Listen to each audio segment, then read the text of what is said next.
राधे राधे दोस्तों, जय Shri Krishna. Good morning. अभी 4:34 हो रही थी और मेरी सुबह हो गई थी क्योंकि मुझे ग्राउंड जाना था, तो मैं जल्दी जल्दी सुबह जग गई थी। उसके बाद मैं ग्राउंड के लिए निकल गई। ग्राउंड गई तो वहाँ पे रनिंग वगैरह की, थोड़ी एक्सरसाइज की। उसके बाद मैं घर आ गई थी दोस्तों। मैं ज़्यादा तो एक्सरसाइज वगैरह नहीं करती हूँ, लेकिन रनिंग कर रही हूँ क्योंकि अभी मेरा 28 मई को फिजिकल है। सोच रही हूँ कि फिजिकल के लिए पूरा कवर हो जाए। उसके बाद मैं घर आके लड्डू गोपाल की मैंने पूजा पाठ किया, और पूजा पाठ करने के बाद मैं चाय वगैरह पी और लाइब्रेरी के लिए तैयार होने लगी थी। सुबह उठती हूँ ना दोस्तों, तो बहुत ज़्यादा थक जाती हूँ, तो फिर मैं मतलब पूजा पाठ करने के बाद थोड़ा सा आधे घंटे का रेस्ट लेती हूँ। उसके बाद चाय वगैरह पीती हूँ, फिर तैयार होती हूँ। उसके बाद ही लाइब्रेरी जाती हूँ, क्योंकि अगर मैं रेस्ट नहीं लेती हूँ और डायरेक्ट लाइब्रेरी चली जाती हूँ तो मैं बहुत ज़्यादा थक जाती हूँ, और लाइब्रेरी में जाके मुझे नींद आती है और पढ़ने का बिल्कुल भी मन नहीं होता है। इसीलिए मैं सुबह सुबह थोड़ा रेस्ट ले लेती हूँ, तो मेरा माइंड बिल्कुल फ्रेश हो जाता है। उसके बाद ही लाइब्रेरी जाती हूँ दोस्तों। अभी मैं लाइब्रेरी पहुँच गई थी। आज संडे था तो लाइब्रेरी में कोई नहीं आया था जब मैं गई थी, जबकि अभी 8 बज रहे थे। इस टाइम पे मुझे लाइब्रेरी पहुँचते पहुँचते 8 बज जाते हैं दोस्तों। तो शाम वाला मैं ग्राउंड नहीं जाती हूँ, सुबह ही हो जाता है ग्राउंड वाला, तो वो टाइम मेरा कवर हो जाता है। मैं लगभग 12 से 12.5 घंटे पढ़ाई करती हूँ। आप लोग भी इस टाइम पे कोशिश करिए 10 घंटे से ज़्यादा ही पढ़ाई करें, क्योंकि अभी हम लोग के पास बिल्कुल भी टाइम नहीं है।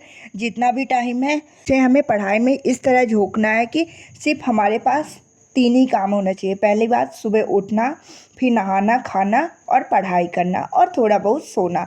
इसके अलावा इस टाइम पे हमारे पास कोई भी काम नहीं होना चाहिए। कोशिश करूँगी दोस्तों कि अब मैं अपनी स्टडी रेगुलर करूँ। इस टाइम पे तो आप लोग को पता है कि मेरा बहुत ज़्यादा डिस्टर्ब हो गया, गैप भी हो गया, जिससे मेरी पढ़ाई पे बहुत ज़्यादा इफ़ेक्ट पड़ा है। जब मतलब स्टडी में गैप हो जाता है ना, तो दोबारा से स्टडी स्टार्ट करने में भी उतना ही मतलब फोकस करना पड़ता है, और उतना जल्दी फोकस नहीं बन पाता। ये तो आप लोग को पता ही होगा। मैं कोशिश कर रही हूँ कि प्रॉपर मेरा पहले वाला रूटीन स्टार्ट हो जाए। तो मतलब 1 हफ्ते के अंदर अगर हम डेली वही चीज़ों की कोशिश करते रहते हैं ना, तो वो चीज़ें हमारे आदत में आ जाती हैं। वही चीज़ अब मैं कोशिश कर रही हूँ। तो चलिए, जब मेरी प्रॉपर रूटीन आ जाएगी तो वो भी मैं आप लोगों से शेयर करूँगी। तो आज संडे था तो मैं लाइब्रेरी आ गई थी। लाइब्रेरी में मैंने सबसे पहले स्टैटिक जीके को स्टार्ट किया, और स्टैटिक जीके के मैंने जो भी चैप्टर इतने दिनों में प्रॉपर रिवीजन किए हैं उन्हीं को एक बार पूरा कंप्लीट रिवीजन किया। उसके बाद मैंने हिस्ट्री का पूरा कंप्लीट, मतलब आज मैंने पूरा दिल्ली सल्तनत को कंप्लीट कर लिया था। उसके बाद मैंने बायो के कोशिका को कल पढ़ा था, आज मैंने ऊतक वाले चैप्टर को पढ़ा। ये 3 चीज़ें मेरी हो गई थी।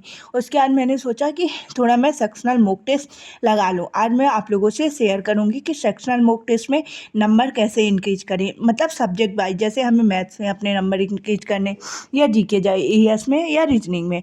आप लोग को मतलब ये जो मेरी स्ट्रेटेजी है ना, वो नंबर इंक्रीज करने में बहुत ज़्यादा मदद देगी। यही चीज़ें मुझे आप लोगों से शेयर करनी है। तो आप लोग मेरी बातों को ध्यान से सुनिएगा, और इन सारी टिप्स को मेरे फॉलो किया करिए। आप लोग देखेंगे कि आपके नंबर इंक्रीज होने में बहुत ज़्यादा आपको फ़ायदा मिलेगा। और आप लोग को जब नंबर इंक्रीज होने लगेंगे ना, तो आप लोग को ध्यान आएगा कि दीदी ने सही बोला था। तो चलिए, अब मैं अपनी वीडियो में जो मेरी इंपॉर्टेंट टिप्स है, जो मैं फॉलो करती हूँ, आप लोगों से शेयर करती हूँ। आप लोग ध्यान से सुनिएगा, और अपने दोस्तों में भी शेयर कीजिएगा जो एनटीपीसी वगैरह की प्रिपरेशन करती हैं। किसी भी एग्ज़ाम की जो भी प्रिपरेशन करते हैं, उन सभी से आप लोग शेयर किया करिए। सबसे पहले मैं अपना मैथ्स से स्टार्ट करूँगी, और मैथ्स में मैं ये भी बताऊँगी कि मैं कौन से सर से पढ़ रही हूँ, और आप लोग भी कैसे अपना पूरा मैथ्स अच्छे से 0 से हीरो लेवल तक कंप्लीट कर सकते हैं। तो मैंने मैथ्स तो गगन सर से पढ़ी है। यदि आप लोग को गगन सर का हाई लेवल लगता है तो आप आदित्य रंजन सर से भी पढ़ सकते हैं दोस्तों। मैंने गगन सर का प्रॉपर पूरा कंप्लीट बैच लिया है, उसी से मैंने एक बार मैथ्स को, अर्थमेटिक मेरा पूरा कंप्लीट है। एडवांस मैथ्स अभी मेरा कंप्लीट नहीं है, उसको कंप्लीट करने की कोशिश कर रही हूँ। और अर्थमेटिक में ये नहीं कि एक बार कंप्लीट कर लिया है तो अब उसकी प्रैक्टिस नहीं करना। मैं डेली सेक्शनल मॉक टेस्ट देती हूँ, और सेक्शनल मॉक टेस्ट देने के बाद उसमें ये देखती हूँ कि कौन से टॉपिक के क्वेश्चन मेरे गलत हो रहे हैं। जिस भी टॉपिक के मेरे क्वेश्चन गलत होते हैं, उन टॉपिक को मैं दोबारा से स्टार्टिंग से पूरे लास्ट तक पूरी वीडियोज़ को देखती हूँ प्रॉपर। उसके बाद उस चैप्टर से रिलेटेड 100 से 150 क्वेश्चन की प्रैक्टिस करती हूँ। और फिर जब दोबारा सेक्शनल मॉक टेस्ट देती हूँ, कहीं भी उस टॉपिक के क्वेश्चन मुझसे मतलब मिलते हैं ना, तो वो टॉपिक के क्वेश्चन मैं आसानी से कर पाती हूँ। इसी से हमारे नंबर इंक्रीज होंगे दोस्तों। जैसे मान लीजिए आज हमने सेक्शनल मॉक टेस्ट दिया, 30 में से हमारे 25 ही नंबर आए, 5 क्वेश्चन हमारे गलत हो गए। बस हमें देखना है कि वो 5 क्वेश्चन हमारे किस टॉपिक से गलत हुए।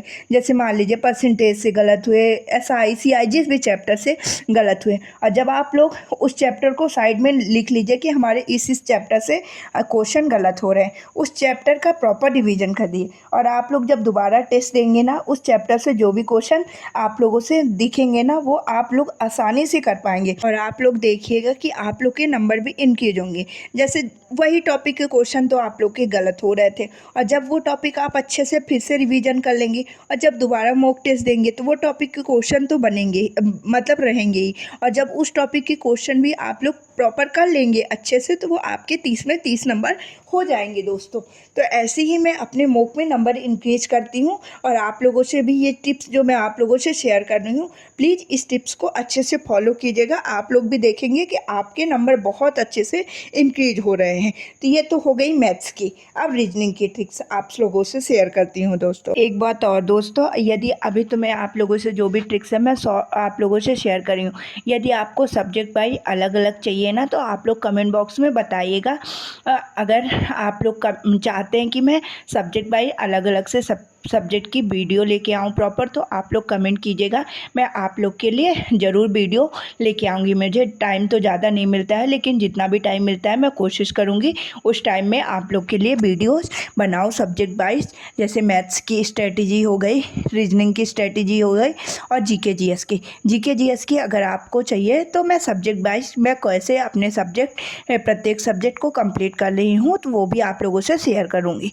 और हाँ, कंप्यूटर के लिए भी अभी मैं सर्च कर रही हूँ। जब भी मुझे कंप्यूटर का अच्छा जो टीचर मिल जाएगा और जहाँ से मैं अपनी प्रिपरेशन करूँगी कंप्यूटर की, वो भी आप लोगों से शेयर करूँगी दोस्तों। तो चलिए अब मैं रीजनिंग के लिए आप लोगों को से बता देती हूँ। रीजनिंग के लिए मैं क्या करती हूँ कि मैंने पहले अरुण सर का करियर विल में मैंने प्रॉपर बैच लिया था, उससे मैंने एक बार बेसिक से एडवांस लेवल तक रीजनिंग को कंप्लीट कर लिया है। अब रीजनिंग का मैं क्या करती हूँ, जैसे मेरा पूरा प्रॉपर कंप्लीट हो गया है, तो रीजनिंग का मैं सिर्फ सेक्शनल मॉक टेस्ट देती हूँ। और सेक्शनल मॉक टेस्ट देने के बाद जिस भी टॉपिक के उसमें मुझसे क्वेश्चन नहीं बनते हैं, उन टॉपिक को यूट्यूब में डालकर मैं सर्च करती हूँ और वो टॉपिक अच्छे से पढ़ लेती हूँ। और हाँ, यदि आपको डेली कंप्लीट इसका रिविज़न करना है, तो रीजनिंग का प्रैक्टिस सेट चल रहा है RWA वालों की, आप वो प्रैक्टिस सेट को ज्वाइन कर सकते हैं। मैंने ज्वाइन किया है। अभी मैंने कल 35 में प्रैक्टिस सेट नंबर किया था, आज 34 किया था। मतलब टोटल एनटीपीसी के लिए 35 सेट है। उसके बाद सर ने बोला है कि कुछ मैराथन भी डिज़ाइन करेंगे जहां एग्ज़ाम डेट आ जाएगी। तो अभी जब तक एग्ज़ाम डेट नहीं आई है, तो जो ये रीजनिंग के प्रैक्टिस सेट है ना, आप लोग भी उनको प्रॉपर कंप्लीट कर लीजिए। और जहां एग्ज़ाम डेट आ जाएगी, तो सर ने बोला है कि पूरा प्रॉपर मैराथन डिज़ाइन करेंगे, तो उनको भी ये कवर मतलब पूरी क्लासेस ले लेंगे हम लोग। और उसके बाद गागर में सागर तो आती है, तो इस तरह से रीजनिंग हमारा आसानी से कंप्लीट हो जाएगा। रीजनिंग सब्जेक्ट थोड़ा इजी पड़ता है, इसलिए हमें उसमें ज़्यादा मेहनत करने की ज़रूरत नहीं पड़ती है। बस हाँ, रीजनिंग में 2-3 टॉपिक हैं जो थोड़ा टफ हो जाते हैं मेरे लिए। तो सीरीज वाले नंबर सीरीज जो आती है ना, वो थोड़ा टफ हो जाती है। और कथन और कार्यवाही, ये वाले टॉपिक्स थोड़ा टफ होते हैं। क्या आप लोग को भी इन टॉपिक्स में प्रॉब्लम आती है? आप लोग कमेंट करके बताइएगा। इन्हीं 2-3 टॉपिक हैं जिसमें मुझे रीजनिंग में प्रॉब्लम आती है। तो चलिए, ये सारी ट्रिक हो गई मेरी रीजनिंग की। अब बची जीके जीएस की। जीके जीएस के लिए मैं क्या करती हूँ कि मैं पहले मैंने प्रॉपर हर सब्जेक्ट वाइज मैंने नोट्स तैयार किए हैं, उन्हीं नोट्स से मैं रिवीजन करती हूँ। उसके बाद प्रैक्टिस करती हूँ। प्रैक्टिस मैं ऐसे करती हूँ कि जो भी previous year chapter wise previous year question पूछे गए हैं ना, जब मैं उस चैप्टर को पूरा कंप्लीट करती हूँ, उसके बाद उस चैप्टर से रिलेटेड जितने भी प्रीवियस ईयर क्वेश्चन हैं उनको मैं सॉल्व करती हूँ। उसमें देखती हूँ कि मैंने जो थ्योरी वाला पोर्शन पढ़ा है उससे मेरे प्रीवियस ईयर के क्वेश्चन बन रहे हैं कि नहीं। और हाँ, आप लोग भी ये पूरी ट्रिक्स मेरी फॉलो कर सकते हैं, और आप लोग देखेंगे कि आप लोग के नंबर बहुत आसानी से इंक्रीज हो जाएगा दोस्तों। यदि आप लोग को मेरी वीडियो हेल्पफुल लगा करे, तो आप लोग मेरी वीडियो को लाइक किया करिए, सब्सक्राइब किया करिए और शेयर किया करिए। ये सारी ट्रिक्स मैंने आप लोगों से शेयर कर दी थी, और उसके बाद मैं लाइब्रेरी से घर आ गई थी दोस्तों। घर आके तो आप लोग को मेरा रूटीन पता है कि मैंने घर आके खाना वगैरह खाया। मम्मी इस टाइम पे छुट्टियां हो गई हैं ना मम्मी की स्कूल की, तो मम्मी घर पे रहती हैं, तो मम्मी ने खाना पूरा तैयार किया था। तो मैं आकर घर पे खाना वगैरह खाई। उसके बाद लड्डू गोपाल को दूध शुद्ध पिलाई और लड्डू गोपाल को सुला दी और मैं भी सोने के लिए चली गई। तो राधे राधे दोस्तों, जय श्री कृष्णा, गुड नाइट। अब हम लोग मिलेंगे नेक्स्ट वीडियो में, तब तक के लिए बाय बाय दोस्तों। आप लोग मेरे वीडियो को लाइक कीजिएगा, सब्सक्राइब कीजिएगा और आपके जो भी दोस्त हैं जो भी प्रिपरेशन कर रहे हैं एनटीपीसी की, उनको आप लोग मेरी वीडियोस को ज़रूर शेयर कीजिएगा। और अगर मेरी वीडियो आप लोग को हेल्पफुल लगती है तो कमेंट बॉक्स में कमेंट करके बताइएगा।